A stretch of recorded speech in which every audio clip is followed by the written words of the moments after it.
નમસ્કાર દર્શક મિત્રો, તાપી જિલ્લાની સૌથી વધુ લોકચાહના મેળવતી સમયક્રાંતિ ન્યૂઝ બુલેટિનમાં વિગતવાર સમાચારો નિહાળો। વ્યારાના ટીચકપુરા નજીક શાળાના વાહનોને ચેક કરાયા, જેમાં 25ને દંડ ફટકારવામાં આવ્યો। તાપી જિલ્લા આરટીઓ તેમજ જિલ્લા ટ્રાફિક પોલીસ દ્વારા વ્યારાના ટીચકપુરા નજીક શાળાના વાહનોને ચેક કરવામાં આવ્યા હતા। રાજકોટની ઘટના બાદ વાહન ચેકિંગ હાથ ધરવામાં આવતા સુરક્ષાને ધ્યાને રાખી ચેકિંગ કરવામાં આવતા 25 જેટલા વાહન ચાલકોને દંડ ફટકારવામાં આવ્યો હતો, જે માહિતી 12 કલાકની આસપાસ મળી હતી। બેઢા રાયપુર ગામે ટ્રેક્ટર પલટી થઈ જતા એકનું મોત નીપજ્યું, જ્યારે એક વ્યક્તિને ઈજાઓ પહોંચી।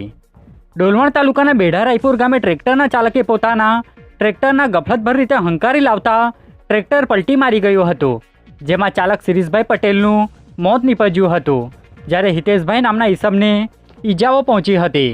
બનાવને પગલે પોલીસે કાર્યવાહી હાથ ધરી હતી, જેની માહિતી 3:15 કલાકની આસપાસ મળી હતી। સોંગઢ બસ ડેપો નજીકથી એલસીબી પોલીસે સ્ટેટ વિજિલન્સની રેડ દરમિયાન વોન્ટેડ જાહેર થયેલા આરોપીને ઝડપી લેવાયો। તાપી જિલ્લા એલસીબી પોલીસ સ્ટાફના માણસોએ બાતમીના આધારે સોંગઢ બસ ડેપો નજીકથી સ્ટેટ વિજિલન્સની ટીમે કરેલ રેડ દરમિયાન વોન્ટેડ જાહેર કરાયેલા આરોપી અશ્વિન ચૌધરીને ઝડપી લેવાયો હતો, જે માહિતી 11:15 કલાકની આસપાસ આપવામાં આવી હતી। સોંગઢ શહેરના ઓટા બ્રિજ નજીક આવેલ પેટ્રોલ પંપના સેલ્સમેન હિસાબના 2.27 લાખ લઈ ભાગી જતા ફરિયાદ નોંધાઈ। તાપી જિલ્લાના સોંગઢ શહેરના ઓટા બ્રિજ નજીક આવેલ પેટ્રોલ પંપના સેલ્સમેન રવિન્દ્ર સોમાભાઈ ગામિત હિસાબના 2.27 લાખ રૂપિયા લઈ ફરાર થઈ જતા પેટ્રોલ પંપના મેનેજર સોંગઢ પોલીસ મથકમાં ફરિયાદ દાખલ કરાવી હતી, જેમાં પોલીસે ચોરીની ફરિયાદ લઈ સેલ્સમેનની શોધખોળ હાથ ધરી હતી, જે માહિતી 1 કલાકની આસપાસ મળી હતી। વાલોડ સરકારી હોસ્પિટલ ખાતે ધારાસભ્યની હાજરીમાં બેઠક યોજાઈ, બાદમાં નિરીક્ષણ કરાયું। બારડોલી ખાતે આવેલ સરકારી હોસ્પિટલ ખાતે ધારાસભ્ય મોહન ટોડિયાની અધ્યક્ષતામાં રોગી સમિતિની બેઠક યોજાઈ હતી, જેમાં બોન્ડ પરથી છૂટા થયેલા તબીબોને જગ્યા ભરવા માટે સૂચન કરી ફાયર સેફ્ટીની સુવિધાનું નિરીક્ષણ કરવામાં આવ્યું હતું, જેમાં પ્રાંત અને મામલતદાર સહિતના અધિકારીઓ જોડાયા હતા, જે માહિતી 2 કલાકની આસપાસ મળી હતી। સોંગઢ શહેરના હાથીફળિયામાંથી એલસીબી પોલીસે દારૂના ગુનામાં વોન્ટેડ આરોપીને ઝડપી લીધો। તાપી જિલ્લા એલસીબી પોલીસને મળેલી બાતમીના આધારે સોંગઢ શહેરના હાથીફળિયામાંથી કાકડાપાર પોલીસ મથકમાં દારૂના ગુનામાં વોન્ટેડ આરોપી જયેશ શંકર રાઠોડ નાઓને ઝડપી લઈ કાર્યવાહી હાથ ધરાઈ હતી, જે માહિતી 11 કલાકની આસપાસ અપાઈ હતી। કુકરમુંડાના તાપી નદી કિનારે મામલતદારની હાજરીમાં મોક ડ્રિલનું આયોજન કરાયું।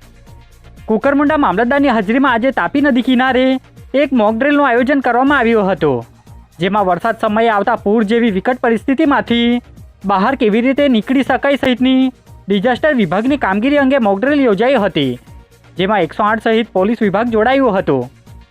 વ્યારા તાલુકાના અંધારવાડી નજીક ગામના સગીરને ઘરે કામ કરતા દરમિયાન દાતરડું વાગી જતા સારવાર અર્થે ખસેડાયો। તાપી જિલ્લાના વ્યારા તાલુકાના અંધારવાડી નજીક ગામે રહેતા સગીર સ્વપ્નિલ કુમાર ગામિત ઘરે કામ કરી રહ્યા હતા, ત્યારે અચાનક દાતરડું તેમની આંખમાં વાગી ગયું હતું।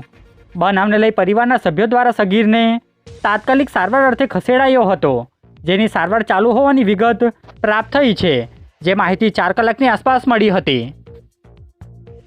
સાંકડી ગામે પોલીસે રેડ કરી મહિલા આરોપીના ઘરેથી વિદેશી દારૂ ઝડપી પાડ્યો।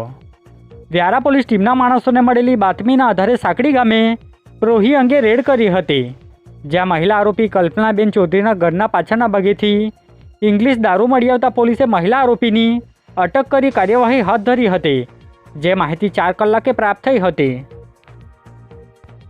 આજે બુલેટિનમાં બસ આટલું જ, અને સમયક્રાંતિ ન્યૂઝ ચેનલને લાઇક, શેર, કોમેન્ટ્સ અને સબસ્ક્રાઇબ અવશ્ય કરી લેશો, જેથી કરી તમને તાપી જિલ્લાના સમાચારોની અપડેટ મળતી રહે, અને મને રજા આપશો। આભાર। જય હિન્દ, જય ભારત।